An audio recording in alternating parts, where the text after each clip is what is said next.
This podcast contains adult content suitable for mature audiences only. Listener discretion is advised.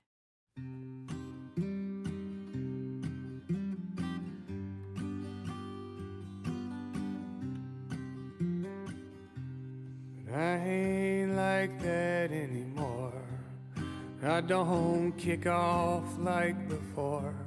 I'm more relaxed, I'm all formed. I ain't no firestorm. I played a show in Club Delaney long, but still they would not pay me. They said times are tough, I said tough times just about.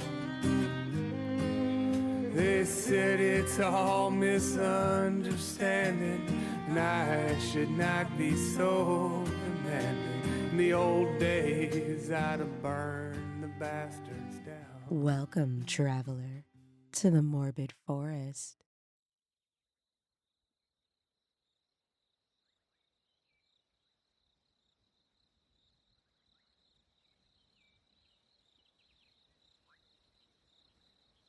Quite the trip. Oh, apologies. I didn't mean to startle you. Oh, this place? The residents here call it the Morbid Forest. And I am your guide, Ranger Harper. Guide for what, you ask? Well, for various things.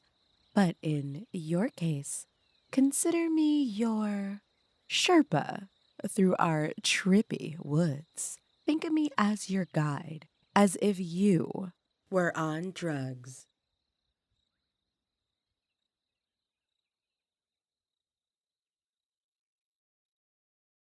So yeah, I don't do drugs anymore. I mean, I was never a heavy addict or anything. Never did heroin or meth. Tried crack cocaine once. That was yeah. Well, I was only sober for 8 months when Eddie, an old buddy of mine, introduced me to something called K3. Against my better judgment, I took him up on the offer.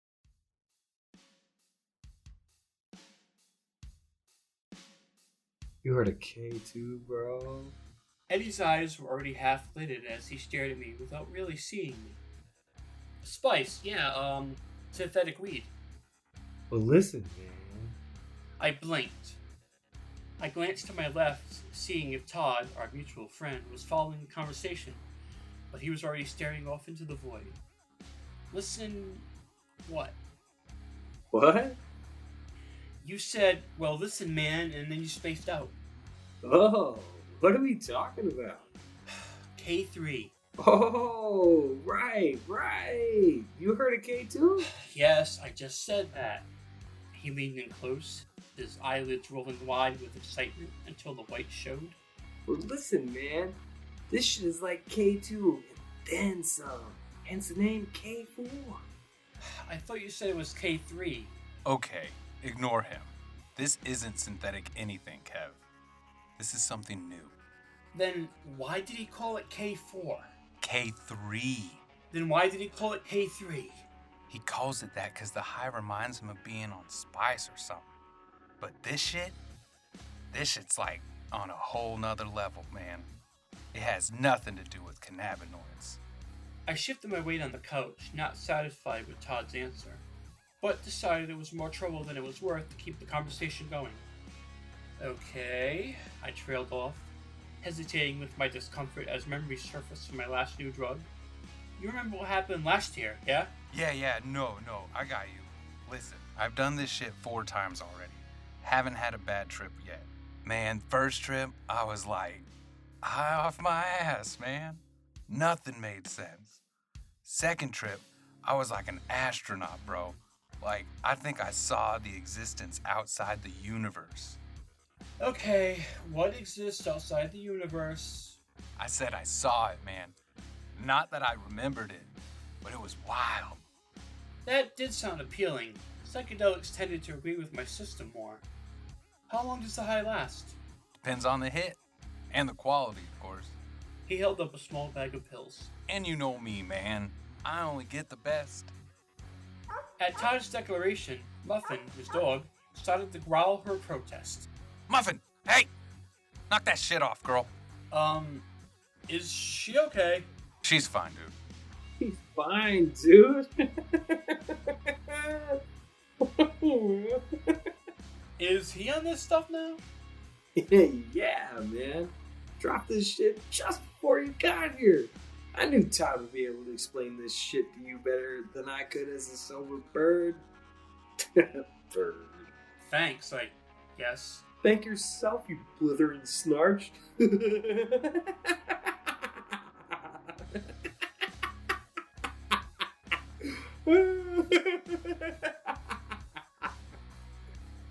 Todd popped the tiny tablet into his mouth with a grin, then placed one on my knee. I stared at it for a moment, and it stared back, waiting. Waiting because we both knew what my final decision would be. Fuck it. I dropped the pill into my mouth and begun my own way.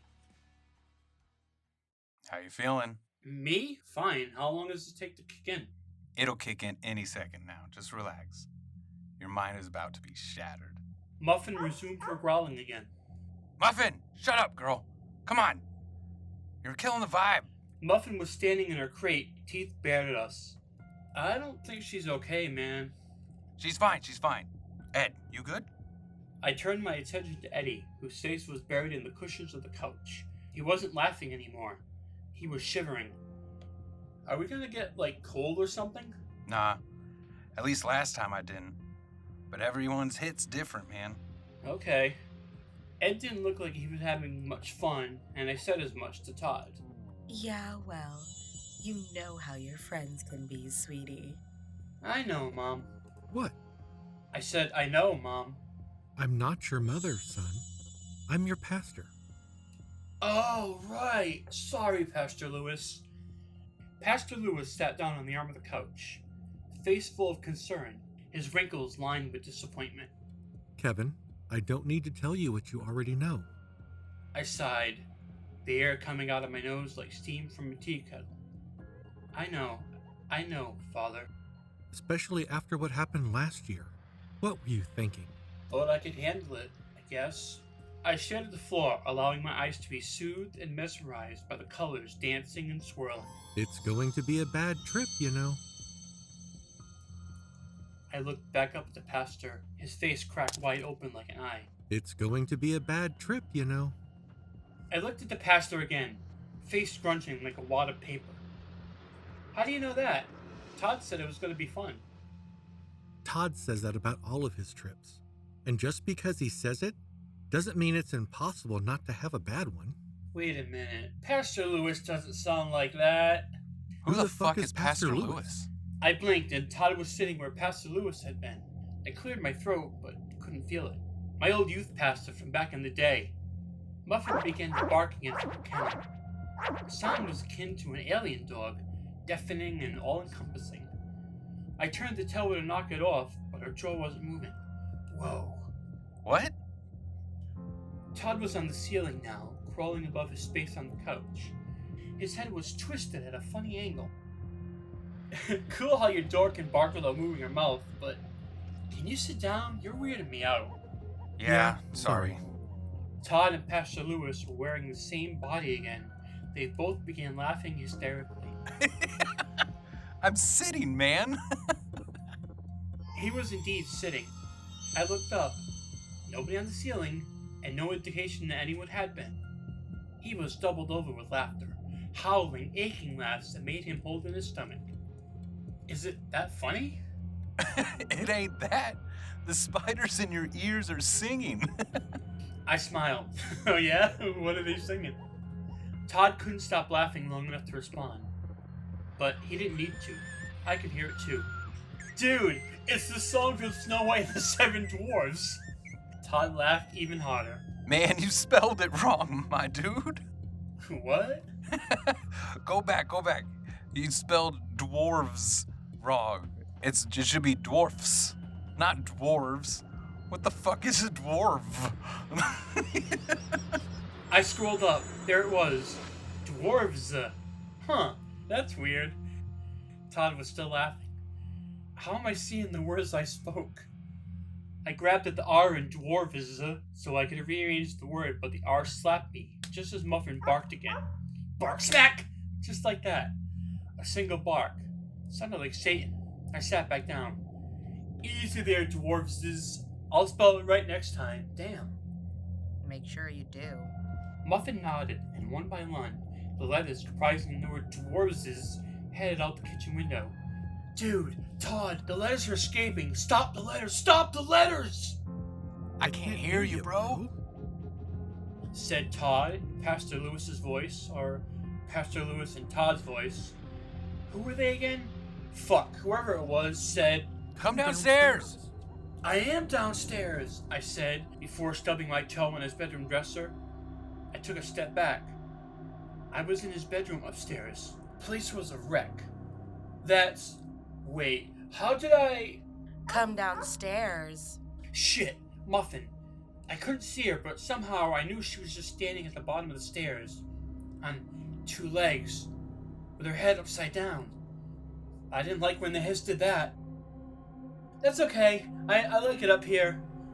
I pulled one of his dresser drawers out, dumped all his underwear and condoms, and put it on my head for protection. No way you're getting me now, you bitch! I sat down on his bed, but his bed teleported to the other end of the room.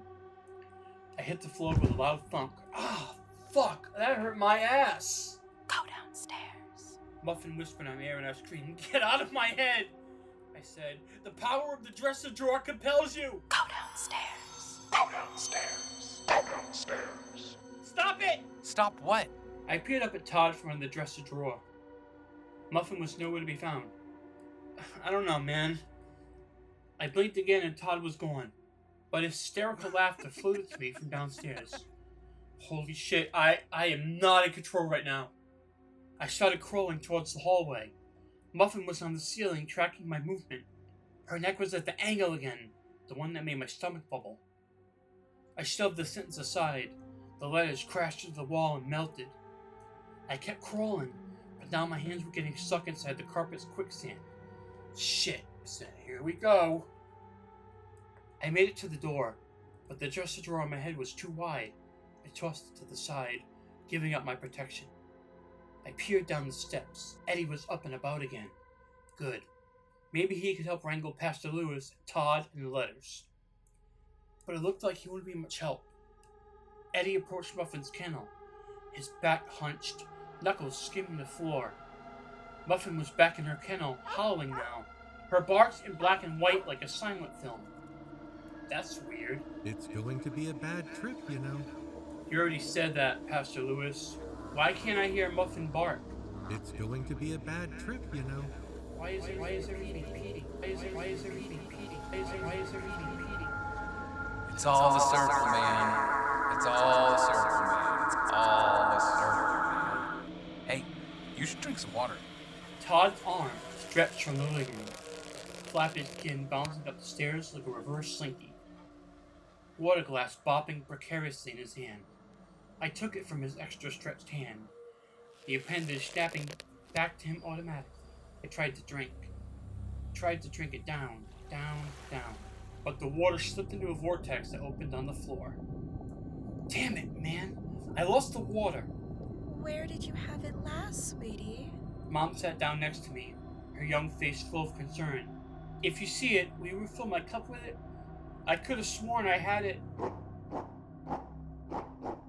Ah! It's going to be a bad trip, you know. Muffin, stop it. You were already barking an hour ago. I looked down the stairs to find Eddie brandishing Muffin's kennel above his head. Muffin barked in utter panic as Eddie swung the cage around and around above his head. He licked his lips as Muffin began to whine. Slowly, Eddie unhinged his jaw. He couldn't mean to. Ed, stop it! I squeezed my eyes shut against the horror of what was to come. Ed, stop! Why? Put her down, Eddie, and get the static off your face. You're scaring her and I. What? There's static on my face? I don't know, man. Eddie set the kennel on the ground suddenly. Your face is all staticky, like when you turn your TV to a channel you don't own. My face is static? Eddie began pacing, his hands scrubbing at the static. I inched down a step, I gotta get it off, man. I gotta get it off, man. I gotta get it off, man. I gotta get it off, man. I heard the words, but didn't see them coming from Eddie's mouth. They teleported into my mind on a paper plane. And then Eddie blinked out. Shit! The kitchen drawers began rumbling. There he was. It's going to be a bad trip, you know. Shut up, Pastor Lewis. I know that now. Eddie yanked a large kitchen knife from his drawer, his hand soaring back and forth like a violinist. Get off me, Static. Get off me, Static. It's going to be a bad trip, you know. I turned around to find Pastor Lewis's shadow at the top of the stairs, fading the events. Come upstairs, said the figure. It didn't sound like Pastor Lewis anymore, but it did sound like static, almost as if the static had formed itself into words. Static was edging its way onto Pastor Lewis's voice. No, his shadow's voice. I can't. I have to save my friend from the static. Come upstairs. Come upstairs. It's gonna be a bad trip, you know. It's No, it's going gonna to be a bad trip, you know. No. It's going to be It's a gonna be a bad bad trip, trip, you know. No. I was falling, the stairs no longer beneath me. Falling through the endless tunnel. It was darkly hot and blinding. The air smelled like metallic roses. My limbs going numb. Help! Help me! A pit yawned below me. A voice scraping through my eardrums filtered into the hole. It's real, you know. This has all been real. This isn't a bad trip, Kevin. What you thought was real was the trip. Time, space, those are all illusions. This is what exists behind the veil. This is the nothingness that exists outside the universe. This is the nothingness that awaits you in the end. No! Falling. I was falling. Get him on his feet and down the stairs. And get that thing off his head. Can you hear me? I blinked. The world suddenly quiet. Hey, kid, you okay? I was lying on the grass outside of Eddie's house. An ambulance, concerned neighbors, and police cars all peered down at me. Muffin was cradled and whimpered in a policewoman's arm, her dog kennel resting at the woman's feet. What happened? Well, you were out here screaming to all hell with a dog kennel, a dresser drawer in your head, and no shoes. I was hoping you'd tell me. I think I was saving Muffin. Who's Muffin? The dog? Yeah. Saving her from what? My friend was gonna kill her, I think. Then he tried to cut his face off because it was all static. Holy shit. My brain began to clear the fog. Holy shit! Eddie! I started to run toward the house, but the officer grabbed my shoulder. Easy there. We already have officers tending to your friends. But you need to start telling me what happened here. What substances did you and your friends ingest? What happened to, Todd and Eddie? Are they okay? No, kid. They're not okay. Sit tight for a minute. Let me get you a blanket and some water. Then we can sit down and go over what the hell happened here. As I later found out, Eddie did succeed in getting the static off his face, along with the rest of his face. Todd found himself a permanent member of one of the local psychiatric hospitals. Muffin was taken to a shelter, but I heard she was adopted by a good family, so at least there's that. As for myself, I was told the effects might never wear off. At least Pastor Lewis has helped me, even if there is static on his face.